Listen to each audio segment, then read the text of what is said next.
So this is a drawing of a turtle that I've done that I have sent over to your teacher. So you can either print it off and work on the print, or you can trace it yourself, or if you're feeling really brave, you can have a go at actually drawing it yourself.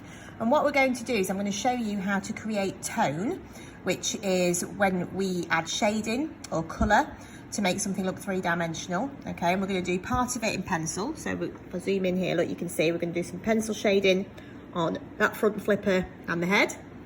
We're going to do the shell in coloured pencil. All right, so again, we've got a sense of three-dimensional shapes there. Light and shade are really important. And then we're going to do the last two flippers on this side in biro. All right, and that's a technique called cross-hatching when you're using a pen. So I'm going to break that down for you and do a little bit at a time. Okay, so you can pause the video whenever you want to. And I hope you all have a go. And I can't wait to see you work when it's done. So let's break it down. So we'll make a start with pencil. Now I'm hoping your teacher's ordered in, or you may already have some in your art cupboard, some sketching pencils, because they're different to your average pencil. Now if you've bought a pencil as a souvenir from, I don't know, the seaside or the zoo or something like that, it's usually a HB.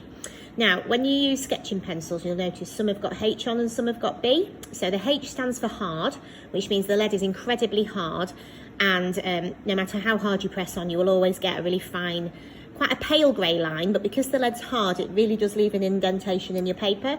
So hard pencils, H pencils, are usually used for technical drawing because they leave a really thin, crisp line. So when we're sketching, because we're going to be shading, we use B pencils, and the B actually stands for black. So the higher the number, the blacker and softer the lead. So when we're drawing, we usually use just a HB, but for this sort of shading activity, you can use a 2B pencil, because that will give us enough pressure to create quite a dark tone, but also the lead in it is a little bit softer, but it's not so soft that we're going to end up with everything's going to be really black and very, very messy, because the softer the lead, the actual wider the line we get as well. So we're going to start off on this side of our turtle. All right, and we're going to aim to create this kind of tonal shading. So you can see that some areas are darker than others. Now, when you're shading with a pencil, it is all about how much pressure you put on.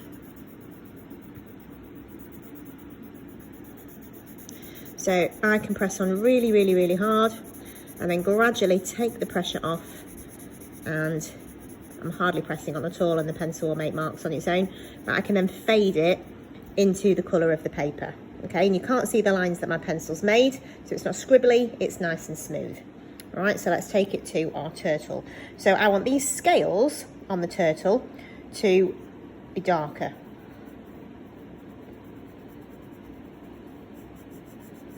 So I'm going to start off quite dark, and then I'm gradually going to take the pressure off and blend the pencil tone into the white of the paper. White's always the lightest tone. We can't go any lighter than white because it is the colour of a piece of paper.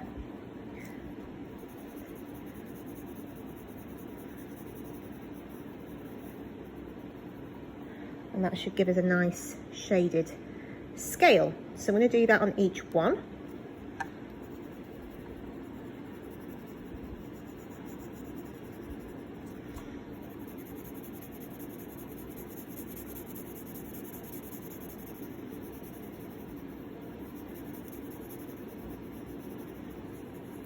So I want to go light to dark. I don't just want to colour it all in one shade of grey. We want to show a bit of tonal variation. Now here, because this part of the flipper is actually behind his eye, I'm going to go darker at the bottom and get lighter towards this top corner here.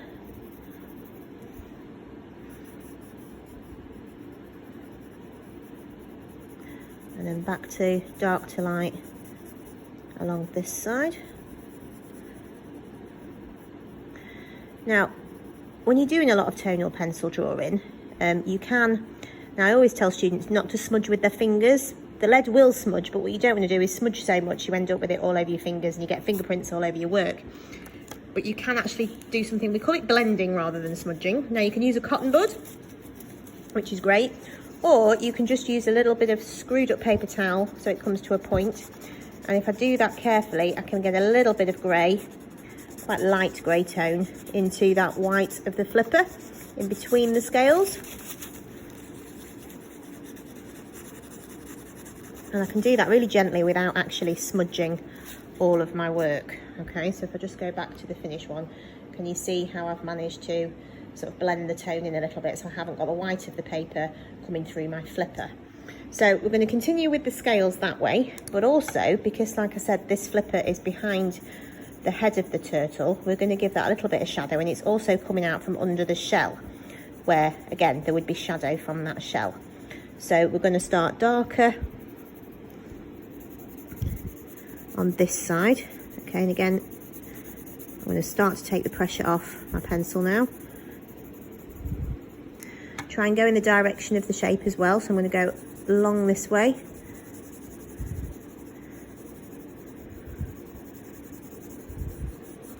Again, pressing on harder behind the head, fading it in, pressing on harder as the pencil comes from under the shell, and again fading it in, and then just getting rid of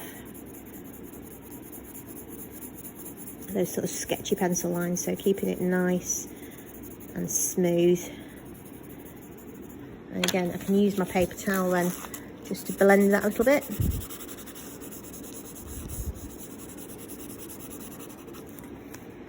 And then I can work back over the little scales that he has, and his scaly feet. I can press those on a little bit harder. And actually, in this one, I'm going to actually try and blend it into that lighter tone.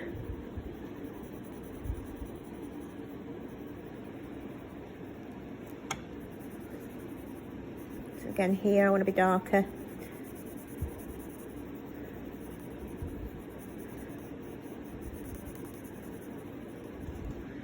Okay, so that's the kind of effect that we want there with the pencil.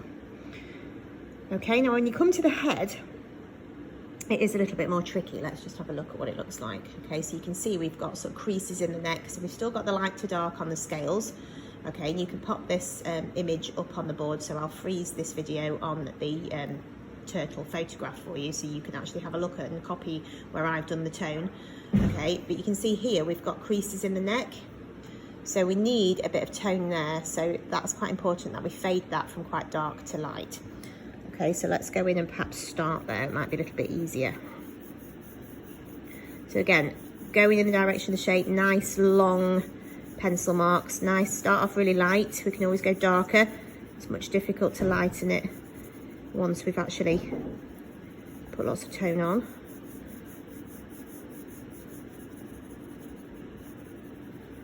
We'll do that for either one. So again, we can see then we've got a difference in face of the turtle. We've actually got some creases in his skin there as his neck's coming out from his shell. So we're going to lightly sketch that in, and again use your paper towel or your cotton bud, whichever you've got, and you can just blend that pencil softly into the paper so that your tone doesn't just stop and start. It looks much better if it sort of blends into the rest of his face. Okay, so I'm going to leave you to have a go at the pencil now. So what I will do is take a photograph again of the zoomed in pencil section here, and then you guys can pop that up on the board and you can look at it while you're doing your pencil work. Good luck!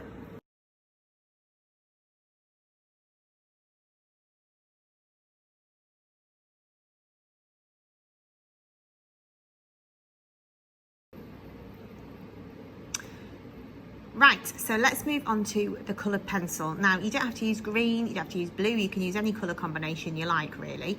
But let's just explain a little bit about how colour works with tone. Okay, let me move my pencils here. So it is not about doing the same thing we did with pencil. It's not about pressing on hard with coloured pencil. With coloured pencil, we need to blend our colours together to create tone.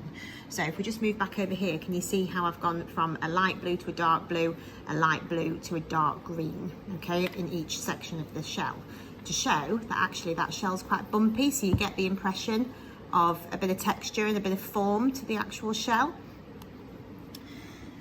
Now, when you're thinking about how you would actually blend colours together, so these are the most basic pencil crayons. I've done this one with my pencil crayons at home, and they're watercolour pencil crayons, so the leads are a little bit softer, and I've got a big tin full, so I've got lots and lots of shades of green that I can use. But if in your classroom all you've got is basic colour pencils, then we can do exactly the same thing. We just need to think about how we use our colour a little bit. So if we've only got a light green and a dark green, okay, either side of the colour wheel, green's in the middle, and one side we have blue and the other side we have yellow, and that's because blue and yellow make green. So if we want to darken our green, we can blend in some blue. If we want to lighten our green, we can blend in some yellow. Exactly the same with red and orange. So again, if I want to darken my red, thinking about what's on the colour wheel, okay, we've got purple on one side of the colour wheel, on one side of red rather, and then we've got orange on the other side of red. So again, if I want to lighten my red, and I haven't got a lighter red, I can use orange. If I want to darken my red and I don't have a darker red, I can blend in some purple. So let me show you how you do that.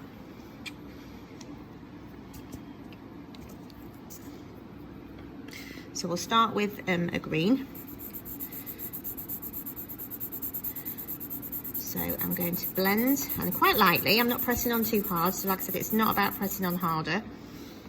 Let's just make sure this focuses properly on what we're doing. So, and basically I'm going to shade in about half of this section of shell in the light green. So I am pressing on a little bit harder at the side. And then you can see my green's starting to actually disappear in the middle now. Okay, so I'm not putting a lot of pressure on there at all. So this is where I'm going to then blend in my darker green. So I'm going to use darker green from this side. And again, my colouring, okay, my shading is nice and smooth. I'm not scribbly. All right, I'm keeping all the lines of my pencil in the same direction. What I can then do is I can overlap my tone. So I'm working over the light green now with my dark green.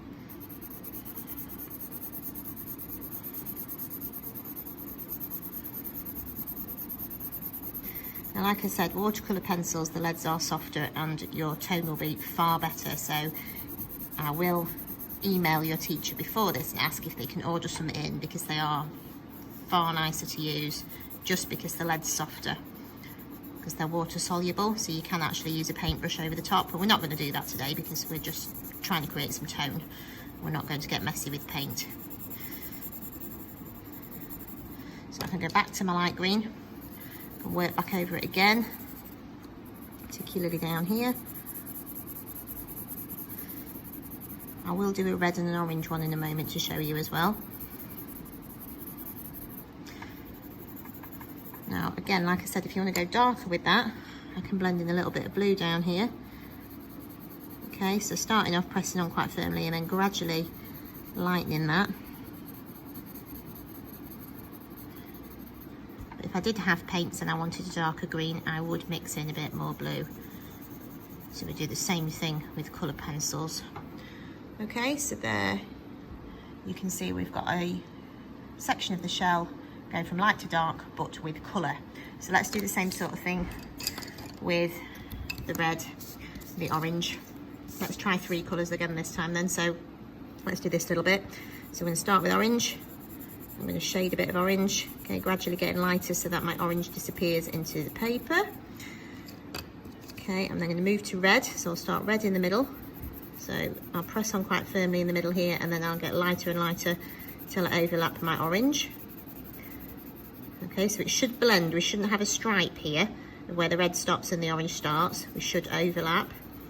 And then I'm going to do the same thing this way. So I'm going to press on reasonably firmly, but then take my pencil off, pressure off, make that red disappear into the white, and then I can get my purple. And I can work over the top of that, and I can go back in with the red again, overlap that a bit more.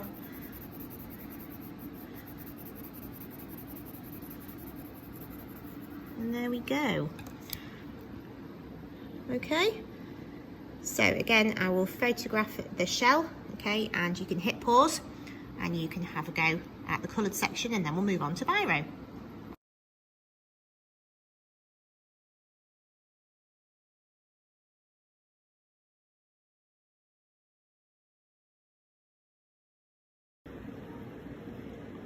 Our final section then is biro, which is where we're just using a regular black pen, but make sure it is a biro, not a fine liner or a fibre tip, okay, because with a biro, even though we have just a constant stream of black ink coming out of the pen, okay, we can actually control the pressure a little bit more with a biro than we can with something like a felt tip or a fine liner. Okay, it doesn't have to be black. You've got a red pen or a blue biro or a green biro or a purple biro. You can use any colour you wish. Okay, but this is called cross hatching. So can you see in these scales how I've used just a series of lines, and the more layers I do in different directions, the blacker the tone is on this side. And actually it is quite a scribbly style. I quite like biro. It's a bit like Marmite. You either love it or you'll hate it. Okay, but can you see how actually it's quite sketchy in terms of the lines that I'm making, because I can't blend it, I can't smudge it, okay, I can't really mix it in with another colour. Okay, so it is about mark making this, it's about the different types of lines and directions you go in. So the more directions I go, the more overlapping I do, the blacker and darker the tone is, okay. The less I do here, as you can see, the lines are a bit more spaced out and they're not quite as compacted, and there's not as many directions, it's lighter. So let's have a go.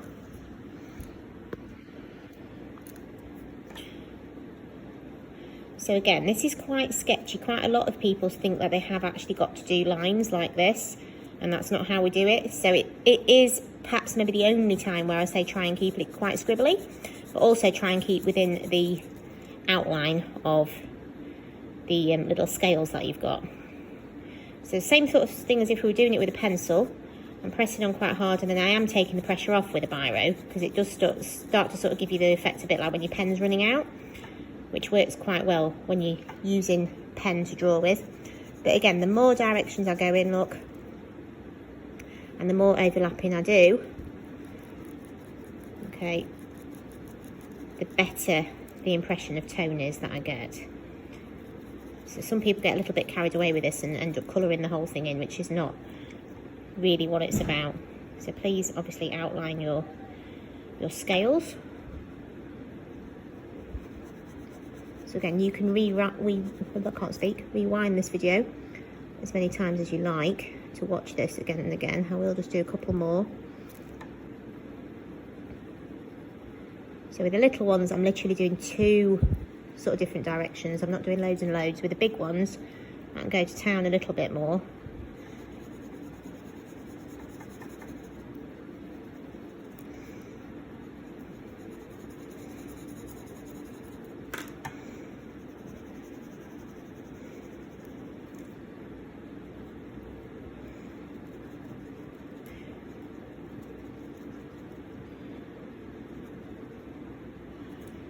Okay, so you can see the idea.